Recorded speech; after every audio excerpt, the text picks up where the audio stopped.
문 바로 앞에서 전신 탈의를 한 후 바로 목욕탕이 바로 입구에 있으면 목욕탕에 가서 샤워를 하고 양치까지 깨끗하게 하고 난 후에 그렇게 들어와서 안방으로 들어가라고 얘기를 합니다. 안녕하세요. 장군당의 순풍법사입니다. 네, 선생님 안녕하십니까? 예. 이번 시간에는 상문이 좀 들어가는 얘기인데 예. 장례식에 가기 전에 이제 뭐 장례식에 가지 못한 사람들이 있잖아요. 안 좋은 사람들. 맞습니다. 네. 예. 장례식에 가기 전에 이제 하는 비방과 예. 갔다 오고 난 후에 비방을 뭐 선생님이 생각하시는 비방 방법이 또 있을까요? 네. 이 부분은 그러니까 무속인 선생님들마다 네. 조금씩 다 틀리는 경우도 있고 한데 일단 저 경우를 예를 들자면 좀 설명을 하자면 장례식 가기 전에 주당이라고 얘기하죠. 주당. 사람이 죽고 나서 보면은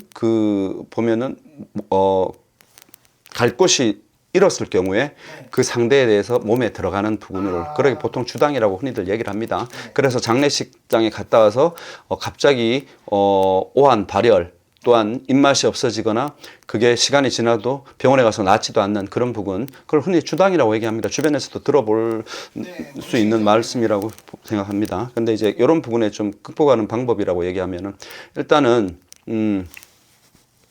매운 고춧가루 그리고 소금입니다. 소금은 굵은 소금 뭐 이렇게 가는 소금 상관이 없습니다. 고춧가루는 굵은 예, 그것도 큰 상관이 없어요. 매운 고춧가루면 좋겠습니다. 예, 매운 고춧가루와 소금 이 두 가지를 버무립니다. 작게 버무리고 그러면은 부엌에서 쓰는 작은 랩이 있을 겁니다. 음식물을 가지고 하는 작은 랩이 있는데 그 안에다가 많이 넣지 말고요. 그거를 버무려 가지고 넣고 그거를 딱 짜면 동그랗게 될 겁니다. 그래서 위에는 가위로 날리고요. 심장이 가까운 부분에다가 심장이 가까운 부분, 그러니까 남자들 같은 경우에는 속주머니 그렇죠. 이렇게 왼쪽에 보면은 이 심장이 가까운 부분에 이렇게 넣어도 되고 여자분들 같은 경우에는 보통 보면 핸드백에 넣어가는 경우도 있고요. 그리고 몸에 되도록 지니면 좋습니다. 주머니가 있으면 주머니 쪽에다 넣는 게 좋겠죠. 그러니까 이걸 하는 이유 자체는 한마디로 제명에 못 살다 간 죽은 원혼들 이런 부분에 하나의 폭탄입니다. 싫어합니다. 한마디로 고춧가루 소금을 싫어하다 보니 이 부분을 갖고 있게 되면은 되도록 피해갑니다. 잡기가 그냥 피해간다. 그렇죠. 이렇게 비방을 해서 주당이 제 신도들 같은 경우에 이렇게 비방을 해서 주당에 걸려서 온 상문살에 걸려온 신도는 한 명도 없습니다. 그래서 이 부분을 제 같은 경우는 그런 식으로 풀어나가는데 그렇게 하고 일단은 갔다 오고 나면 어떤 분들 같은 경우에는 상문에 갔다 와서는 세 군데 집을 들렀다 갔다 와라. 집에 바로 가지 마라 라고 얘기를 하는데 그것도 이제 떨구고 와라 이런 거잖아요. 네네 그렇게 얘기하는데 저는 그렇게 이 비방을 쓰고 그렇게 하지 않습니다.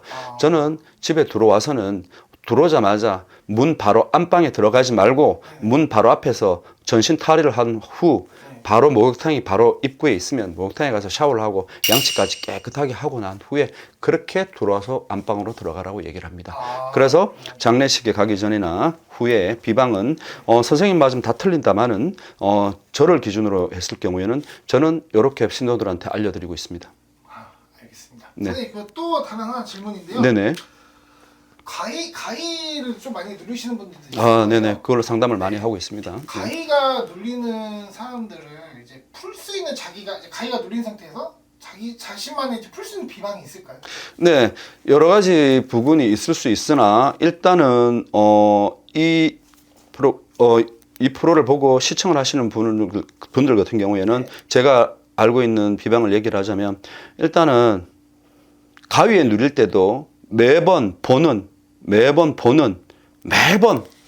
그 전에 아는 사람처럼 보는 가위에 눌리는 경우도 있고 매번 다른 사람으로 인해서 가위에 눌리는 경우도 있습니다. 그거는 사람마다 틀릴 수가 있는데 일단은 임시방편이 될 수도 있고 이 부분으로 해결이 될 수도 있는데 일단은 쑥입니다. 쑥 마른 쑥입니다. 마른 쑥입니다. 근데 태우는 쑥이랍니다. 먹는 쑥이 아닙니다. 그 부분을 쿠팡이나 이런 데로 들어가도 태우는 쑥을 찾으면 나옵니다. 태우는 쑥과 매운 고춧가루 똑같습니다. 소금은 굵은 소금이어야 됩니다. 요거를 세 가지를 버무려서 양은 냄비, 작은 냄비도 되고 뭐 양은 냄비가 아니고 철로 된 냄비면 가능하겠죠. 이 부분에 대해서 토치로 연기를 내서 이 부분을 버무려서 본인 자는 침대에다가 자는 침대 머리맡을 쭉 돌려주시면 됩니다. 살짝 연기가 나기 때문에. 그렇죠. 너무 아파트에 또 연기가 많이 나면 또 그렇죠. 오해하시죠. 예. 네. 그 이제 소화기 발동이 될 수 있지. 네, 스프링클러. 네, 스프링클러 그 부분은 조심해야 되는 부분인데 그래서 연기만 살짝 나면 됩니다. 그리고 네. 본인 머리에도 이렇게 3번을 둘러주고 네. 그리고 왼쪽으로 오른쪽으로 이렇게 한 번씩 하고 그리고 연기를 한번 쓱 맞는 것도 괜찮고요. 그렇게 하시고 나면은 좀 효과를 많이 봅니다.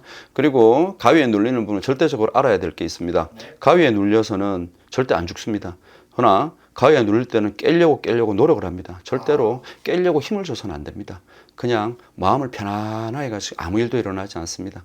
그러고 나서 그 부분을 힘을 빼고 있으면 자연적으로 몸에서 기운이 빠지면서 본인 스스로 눈을 뜨려면 당연히 떠지는데 가위에 눌리는 경우 보통 보면 악을 쓰고 용을 씁니다. 그러면 가위에 눌렸다가 또 깼는데 또 가위고 또 깼는데도 또 가위고 이런 경우가 있을 겁니다. 그거는 왜 그러냐면 몸에 힘을 너무 줘서 그런 겁니다. 그리고 이 방법을 썼는데도 가위가 해갈이 되지 않는다라는 느낌이 드실 경우에는 연락 주시면은 그 부분에 있어서 또 답변 드리도록 하겠습니다. 어떤 부분이든지 여태까지 가위에 눌린 부분이나 이런 분들한테 대해서는 제가 자신 있게 그 부분에 대한 다 해결을 시켜 드렸으니 잠을 못 자고 잠자는 게 무섭고 삶의 질이 너무 떨어집니다. 그런 부분은 부담 없이 연락 주시면 도와드리도록 하겠습니다. 끝까지 시청해 주셔서 감사합니다.